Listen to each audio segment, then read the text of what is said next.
기출이냐 EBS냐 이걸 가지고 이제 많이 얘기를 하는데 이런 질문 많이 해. 기출이 중요합니까? EBS가 중요합니까? 넌 집이 어디니? 어디? 분당. 기출이 중요해? EBS가 중요해?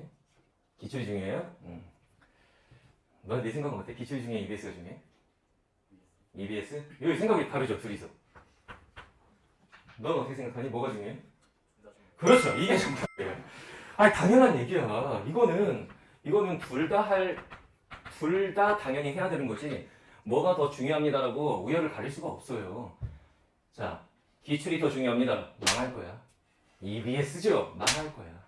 당연히 두 가지를 다 해야 되는데 활용 방법이 다른 거지. 활용 방법이.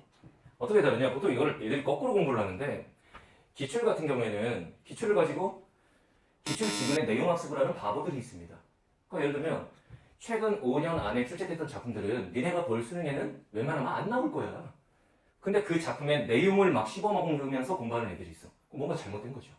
기출 이미 출제되었다 이런 뜻이잖아. 그 지문이 안 나올 건데 왜 그 지문 내용을 공부하냐 이거야. 그럼 기출 같은 경우 어떻게 활용을 하는 거냐? 이거 같은 경우에는 독해법 공부하는 거지. 독해법. 영역별로 시는 이렇게 읽는 거구나, 소설은 이렇게 읽는 거구나, 비문학은 이렇게 읽는 거구나. 그 독해법 공부하는 거예요.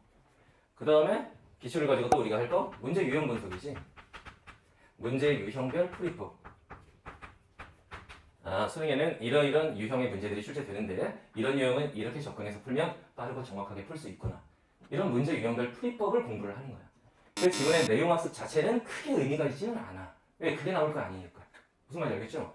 그에 비해서 EBS 같은 경우는 어떤 점에서 의미가 있는 것이냐. 일단 문제 퀄리티나 이런 거를 기출하고 비교해 보면은 EBS가 당연히 떨어지죠. EBS 같은 경우에는 선생님 친구들 중에도 EBS 교재 만드는 친구들 많아요. EBS 출제자들 많아. 근데 EBS 같은 경우에는 국가에서 한 2달 가둬놓고 EBS 수특 만들어 이렇게 하는 게 아니잖아. 그냥 보통 본인들이 만들어서 EBS에 내면은 이제 편집해갖고 나오는 게 EBS 교재이기 때문에 이 EBS 교재 같은 경우에는 문제 퀄리티는 기출하고 비교할 건 아닌데 근데 얘 같은 경우에는 문제가 뭐예요? 연계 출제가 돼. 지문이 나와 쉽게 말하면 얘는 내용 학습이 필요하다는 얘기예요. 근데 이걸 오해하면 안 돼. 그래서 그러면 EBS 뭐 독서, 비문학 지문들 이런 거 막 내용 공부하라고 그런 의미가 아니고 그것도 이제 영역마다 활용하는 방법이 다른 거지. 그죠?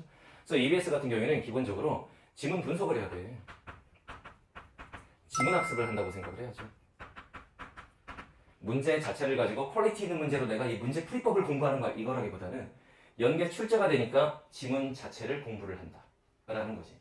그러니까 기출 가지고는 이제 메타인지 학습을 하는 거고 큰 틀에서 학습법과 관련해서는 이제 기출로 파고드는 거고 그 다음에 세부적인 이제 수능에 나올 내용 학습을 한다. 그건 이제 EBS로 하는 거죠. 근데 많은 친구들이 이걸 거꾸로 공부를 해요. 애들이 어떻게 공부를 하면 기출로 지문 내용 학습을 하고 EBS를 문제집 풀듯이 그냥 막 풀어제끼죠. 이건 바뀐 거야, 바뀐 거. 무슨 말인지 알겠지? EBS로 내용 학습을 하는 거고 지문 내용 학습, 기출로 나머지 공부를 하는 거지. 둘 다 해야 되는 거야. 당연히 활용 방법이 다른 것이다 라고 생각을 해야 돼요.